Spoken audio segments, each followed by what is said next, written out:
There can be no discussion of desegregation in South Carolina that does not include the merger of SCEA and PEA. In 1967, two separate education organizations, each dedicated to the mission of bringing knowledge and bringing growth and progress for all of South Carolina, overcame enormous difficulties to unify as one, and thus became a transformative component in the history of South Carolina. The merger of the South Carolina Education Association and the Palmetto Education Association occurred 50 years ago, April 1st, 1967. So we are 50 years removed from one of the most important educational events in the history of South Carolina. These two organizations made a difference in reference to leading in the charge of desegregating our schools and taking on the leadership of working together and showing that blacks and white educators could come together and work together on behalf of educating our children, elevating our profession, and implementing and initiating education policy and regulation that we are still benefiting from today. The Palmetto Education Association and the South Carolina Education Association had each served to advance public education in South Carolina for more than 65 years. Palmetto Education Association grew out of the roots of African American teachers' organizations beginning in the 1900s. The organization originating South Carolina Education Association began in 1881. SCEA and PEA began their collaboration and attempts to combine efforts in the early 1950s. This merger or this unification probably should have taken place dozens of decades ago.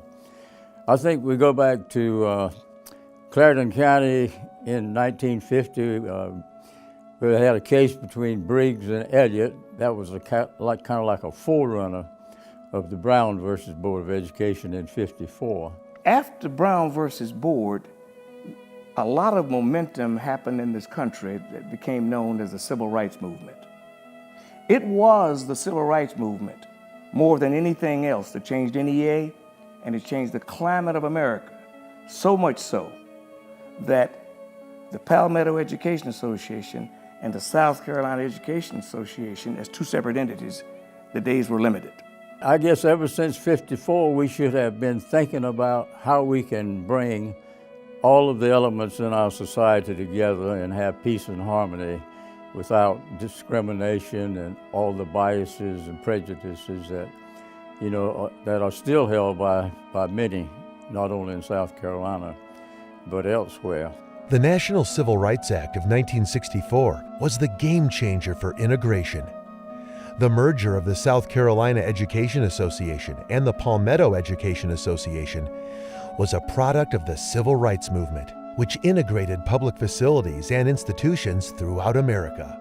Dr. Walker Solomon and I, Dr. Solomon was representing the Palmetto Education Association in 1964, and I was representing the old SCEA. When we got back, of course, we were friends and talked professionally off and on anyhow for a long time, but we didn't give any serious effort to this until after that Civil Rights Act of '64. And we got back from that, we started chatting together about what we needed to do to get our communities and our associations to move in this direction without so much discord.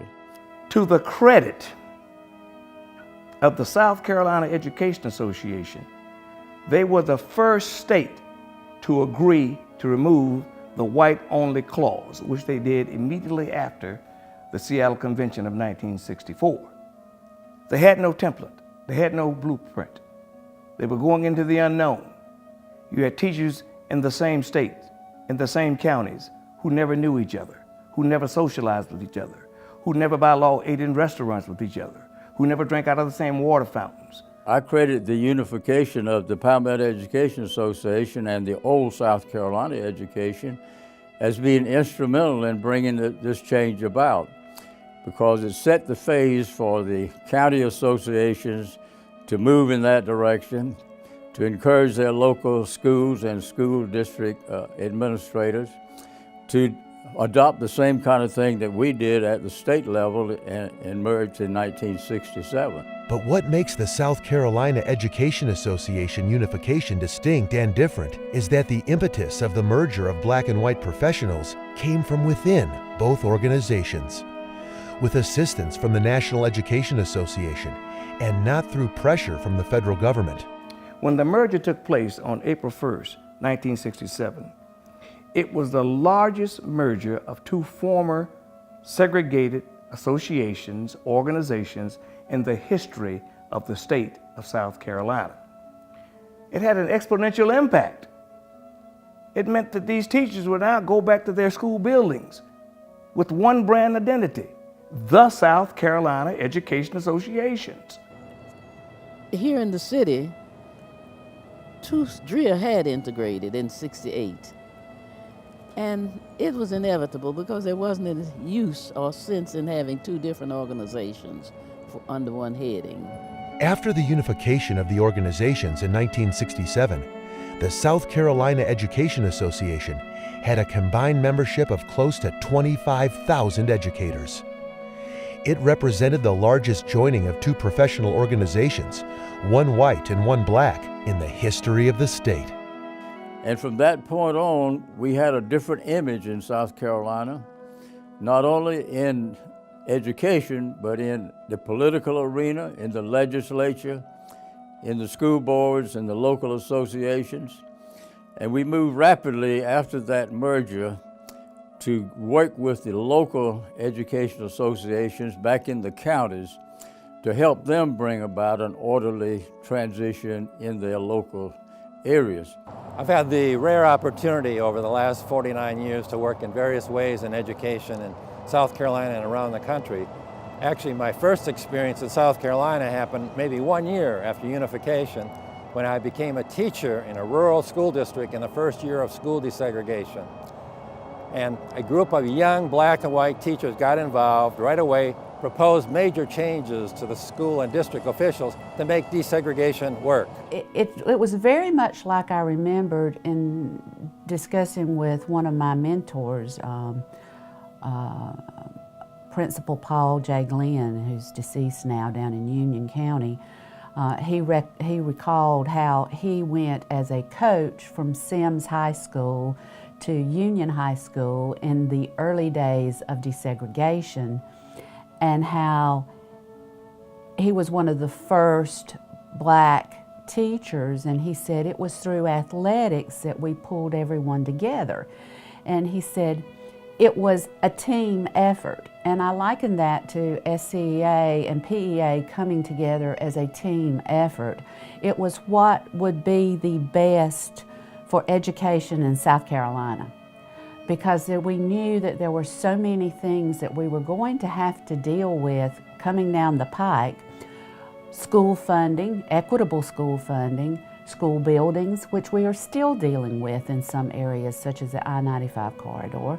Both white and black teachers were transformed by the merger, which was an unprecedented interracial collaboration of highly educated professionals in any field. The merger of PEA and SCEA did more than integrate black and white teachers into one organization. It broke down artificial barriers in unprecedented ways, contributing to remarkable changes in the social fabric and racial etiquette of the state. One of the first things that impressed me was when we brought the governing bodies, more than just the executive committees, we brought the governing bodies together, and it was like a church picnic. There were people laughing and talking and shaking hands and introducing each other. In fact, as some of us, the officers and some of the staff sat back and said, boy, this is like a church picnic for people getting along together. And I think as an indicator that the merger was accepted was that I found a brochure that came from 1972. And in every county in South Carolina, either the president or the vice president of every county association, one was white and one was black. So I think that's where the rubber hits the road. In the early 1980s, the SCEA worked close with Governor Dick Riley's office on the development, passage, and implementation of the Education Improvement Act, which was significant for the history of the SCEA and transformative for education in South Carolina. Because of the Education Improvement Act initiatives and penny increase in the state sales tax to fund it, education progress resulted such as helping keep teachers' salaries at or near the Southeast average, and funding for needed programs still with us today, such as the Teacher Loan Forgiveness Program, Early Child 4-year-old programs, and more. To this day, approximately $600 million for public education continues to come from the EIA penny sales tax. The Education Improvement Act really made the biggest difference we've ever seen in the state and perhaps in the country in educational gains for young people, teachers, principals, and the state as a whole. Just for example, in the chart I'm showing here, this end of the chart, all the lines are flat. Those were the 10 years before the EIA. And the lines afterwards, the 10 years after, everything's up. Test scores, attendance, teacher support for education. The only thing that went down during the 10 years after the Education Improvement Act is that private school enrollment went down and public school enrollment went up. What a great testimony to the success of all of us in passing the Education Improvement Act, the penny sales tax, but mainly getting educators involved, teachers involved, and making it happen. I think it made teaching and being a principal so much more meaningful. We got the Education Improvement Act, and we got that funding to help us. And it's still having an impact, and SCEA is still having impact today because of some of those important milestones. All of this is a result of the merger. And I would like to applaud the South Carolina Education Association 50 years later because they were going into the frontier, a region unknown. I think knowing that you belong to an organization that is large enough and has enough political clout to change the whole history of how education operates, I think that's very important. We will continue to advocate for what we feel are in the best interests of educators and students within the state. We are a 3-tiered professional organization, and everything that we do, we have students in the center. Membership means power, and power means getting things done for the betterment of education. I was in Woodruff for 4 years, and I transferred to another district, and as soon as I got to that district, Louis Jeter and Hugh Jeter, I call them the Jeter brothers, one's black, one's white, they were both active SCEA members in Union County and were wonderful mentors to me to stay active and as a member in the SCEA and NEA. You have to have those mentors. You have to have people who will pull you in and keep you actively engaged. It is up to the youth to stay engaged, but it's up to us that have been members to be actively engaged and to keep pulling people in. That's my message. The work of the South Carolina Education Association continues. Once two organizations, separated by race and inequality, but becoming one united and inclusive organization, unswerving in its allegiance to teachers, students, and the public schools in the Palmetto State.